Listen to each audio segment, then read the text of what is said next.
دجلة. تعالوا بقى نطمن على مروان محسن ونعود مرة تانية.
نجم مصر ونجم النادي الاهلي كابتن مروان محسن، برحب بيك على شاشه اون سبورت.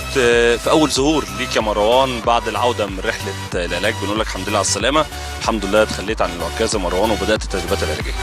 الحمد لله، بشكرك طبعا وبشكر قناه اون سبورت. الحمد لله ساعة ما العمليه الحمد لله عملتها، وراجع معايا برنامج علاجي بيه وشغال عليه لمده 6 اسابيع من ميعاد العمليه، وان شاء الله راجع تاني في شهر 4 اللي جاي ان شاء الله في نصه كده. ان شاء الله الدكتور هيشوفني تاني، وان شاء الله يحدد برضه هيديني برنامج تاني اشتغل عليه وكده، وان شاء الله يبقى خير ليا الفتره الجايه باذن الله. طبعا نفسها مروان كانت الصليبي كان قطع كامل ولا كان قطع جزئي؟ قطع كامل. هو ما كانش يعني، هو ساعات بيبين في الاشعه بيبقى ما بيبينش قوي يعني، بيبقى فيه قطع بس ما يعرفش بقى كل جزء، ما بيخش يعمل بالمنظار بيبان بقى. هو كان باين كده، فالدكتور دخل وشاف وقال لك انا قاطع كلي. عملت الاشعه وكده، عملوها طبعا في هناك. طبعا انت بتتكلم في المانيا، واشعه كانت اللي هي 3 دي فبانت فيها وكده، فالحمد لله يعني بحمد ربنا طبعا على اي حاجه، وان شاء الله يبقى ليها خير يعني باذن الله. كان ليك لقطه في كاس الامم الناس مش ناسياها. الناس يعني في كاس الامم لقطتك وانت على عكاز وكنت عايز تقوم تجري في ضربات الجزاء، يعني كسبت تعاطف الشعب المصري كله يا مروان من رجولتك وروحك واصرارك في البطوله دي.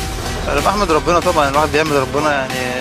طبعا الناس تعاطفت معايا جدا، بس انا يعني كان نفسي اشارك الصراحه يعني، ما كنتش عارف، كنت يعني نفسي اجري انت فاهم بعد الفرحه دي يعني. الواحد طبعا منتخب مصر بتفرح الملايين دي كلها طبعا، فالواحد الحمد لله. بس انا بحمد ربنا طبعا، وهي كانت ظروف الحمد لله وانا عديت بيها، وكنت سعيد وسط زمايلي طبعا. المجموعه دي كلها كانت مجموعه محترمه وجهاز فني محترم، وان شاء الله باذن الله يبقى نوصل كاس العالم ان شاء الله الفتره الجايه. والفرقه ان شاء الله اللعيبه دي كلها لعيبه رجاله، وان شاء الله باذن الله ربنا يكرمهم باذن الله. المنتخب مستنيك على ماتش اوغندا.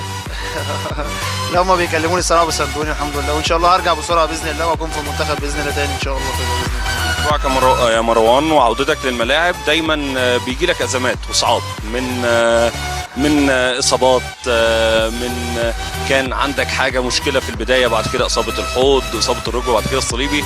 عندك تحدي وعندك هدف محدد ومعين عايز توصل له مروان. ما بركزش والله، انا بشتغل واعمل اللي عليا الحمد لله. مش الاصابات دي مش بايدي يعني، الحمد لله الواحد بيطلع كل حاجه عنده، ودي حاجه بتاعت ربنا، ده ابتلاء من ربنا، وانا الحمد لله عندي يقين بالله الحمد لله، وان شاء الله برجع اقوى يعني اقوى من الاول يعني الحمد لله. فان شاء الله يبقى خير ليا باذن الله ان شاء الله. اخيرا مروان محسن، عايزك توجه رساله لاول حاجه جمهور النادي الاهلي وجمهور مصر، هتقول لهم ايه؟ جمهور النادي الاهلي طبعا بقول له ان شاء الله باذن الله الفرقه تكون مزيد في البطولات باذن الله ان شاء الله، ونقدر نساعدكم على طول. وجماهير مصر ان شاء الله باذن الله نوعدهم ان شاء الله ان احنا نوصل كاس العالم ان شاء الله، ونفرح الملايين دي كلها باذن الله ان شاء الله باذن الله. زمايلك في الملعب؟ زمايلي النادي الاهلي بتمنى لهم كلهم التوفيق والله يعني، ربنا يكرمهم. اللعيبه كلها لعيبه اعلى مستوى صراحه كاخلاقيا وفي الكوره، فربنا يكرمهم ان شاء الله الفتره الجايه ان شاء الله، ويحاولوا نحقق للنادي كل حاجه باذن الله ان شاء الله. انا اعرف ان انت في شخصيتين ليهم معزه خاصه في قلبك، احمد حسام ميدو وعماد متعب، تقول لهم ايه؟ احمد حسام ميدو طبعا واقف جنبي كتير الصراحه، والحمد لله انا كنت عند حسن ظنه الحمد لله، وقدرت قدر يطلع مني كل حاجه الحمد لله. بتمنى له التوفيق طبعا مع فريق وادي دجله.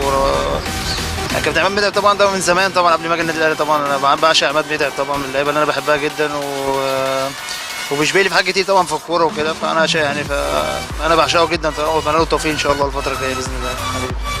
مرة لما بتفتكر لقطتك مع محمد ابو تريكه في اولمبياد لندن لما جاب الجون الثالث، لقطه الصوره الشهيره ليكوا وانتوا قاعدين على ابو تريكه وانتوا على الارض كده، تقول ايه لتريكه؟ تريكه شخصيه محترمه طبعا، انا اتعاملت معاه مهذب جدا وشخصيه محترمه واتمنى له التوفيق طبعا في كمحلل او في اي حاجه في اي عمل، فمن الشخصيات المحترمه اللي انا كنت بحبها جدا طبعا، واتمنى له التوفيق دايما ان شاء الله.